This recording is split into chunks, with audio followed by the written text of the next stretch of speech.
Amoeba. दोस्तों, हम में से सभी ने इस शब्द को पहली बार स्कूल या कॉलेज में ही सुना होगा। इसके बाद शायद ही किसी ने अमीबा का नाम सुना होगा। लेकिन अब आप लोग अमीबा के बारे में सुनकर दंग रह जाओगे, क्योंकि कुछ बात ही ऐसी है। केरल के एक 15 साल के लड़के की अमीबा के कारण मौत हुई है। चलिए जानते हैं इस खबर को विस्तार से। दोस्तों, हेमंत बोरसे नाम है हमारा और स्वागत है आपका ट्रेंडिंग कीड़ा यूट्यूब प्लेटफॉर्म पर। दोस्तों, केरल के एक 15 साल के लड़के की अमीबा के कारण मौत हुई है। सबसे पहले जो अमीबा के बारे में नहीं जानते, यह उनके लिए। अमीबा एक माइक्रो ऑर्गेनिज्म है जो बिना माइक्रोस्कोप के नहीं दिखाई देता है। अमीबा अधिकांश तौर पर नदियों, तालाबों और मीठे पानी की झील में पाया जाता है। दोस्तों, खबर ऐसी है कि गुरुदत्त नाम का 15 साल का लड़का घर के पास वाले तालाब में खेलने गया था और तालाब से आते ही गुरुदत्त को फीवर, हेडेक और वोमिटिंग जैसे डिसीजों का सामना करना पड़ा। जब गुरुदत्त को हॉस्पिटल से लाया गया तब डॉक्टरों के अनुसार उसे अमेबिक इन्फेक्शन हुआ है, ऐसा परिजनों को बताया गया। गुरुदत्त पर इलाज जारी था, लेकिन इलाज के दौरान 6 दिनों में ही गुरुदत्त की मौत हो गई। डॉक्टरों ने बताया कि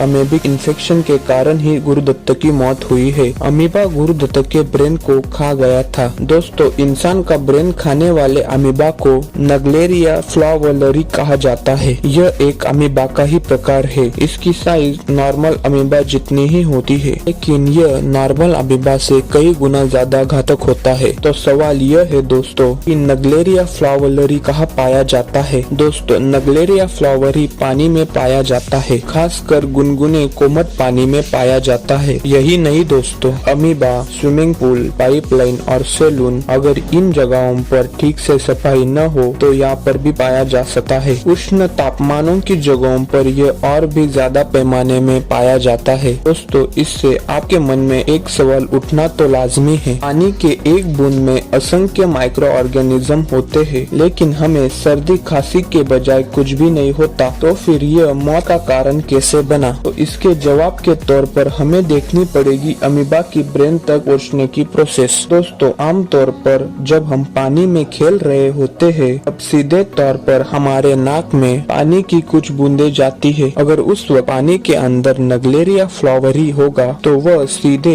इंसान के नाक के द्वारा इंसानी दिमाग तक पहुंचता है। नाक से दिमाग तक की पहुंचने की प्रोसेस में अमीबा की साइज और संख्या बढ़ती ही रहती है। आमतौर पर देखा जाए तो इंसान के अंदर की रोग प्रतिकार शक्ति मतलब इम्यूनिटी पावर किसी भी जीव जंतु को इंसानी शरीर में घुसते ही उस जीव जंतु का खात्मा कर देती है, लेकिन यह नगलेरिया फ्लावोलरी पर इंसानी रोग प्रतिकार शक्ति का कोई असर नहीं होता। अगर यह अमीबा एक बार ब्रेन तक पहुंच गया तो वह सबसे पहले ब्रेन सेल्स को डैमेज करता है, इसीलिए इसे ब्रेन ईटिंग अमीबा कहते हैं। इसके बाद इंसान के शरीर में दर्द बनने लगता है और धीरे धीरे दिमाग का कंट्रोल शरीर से हट जाता है, अंत में मृत्यु का कारण बनता है। इसकी शुरुआती लक्षणें फीवर, वोमिटिंग और हेडेक होती है। फीवर होने से शरीर में अधिक तौर पर उष्णता बढ़ती है। यही शरीर की उष्णता अमीबा के प्रसार के लिए अनुकूल होती है। ब्रेन का कंट्रोल ब्रेन सेंस पर न होने के कारण इंसान को फिट्स आते हैं। इंसान की कोमे में जाने की शक्यता बढ़ जाती है। इस नगलेरिया फ्लावोलरी पर अभी तक पूरक मेडिसिन नहीं है, लेकिन कुछ मेडिसिन का मिश्रण करके पेशेंट को दिया जाता है, पर इससे पेशेंट की जान बचने की परसेंटेज सिर्फ 3% है, क्योंकि नगलेरिया फ्लावोलरी से इन्फेक्शन हुए लोगों की 97% मौत हुई है। लेकिन यह नगलेरिया फ्लावोलरी के पिछले 100 सालों में सिर्फ 150 पेशेंट ही पाए गए हैं। दोस्तों, मतलब है बहुत ही रेयर केसेस में ही इंसानी दिमाग तक पहुंच पाता है। पिछले साल कुछ ऐसा ही केस साउथ कोरिया और लैटिन अमेरिका में पाया गया था, लेकिन टेंशन की बात यह है कि केरल में पिछले 5 सालों में यह चौथा केस है। दोस्तों, नगलेरिया फ्लावोलरी के बारे में आपकी क्या राय है? कमेंट सेक्शन में हमें जरूर बताएं और सब्सक्राइब कीजिए ट्रेंडिंग कीड़ा यूट्यूब चैनल को। Thank you.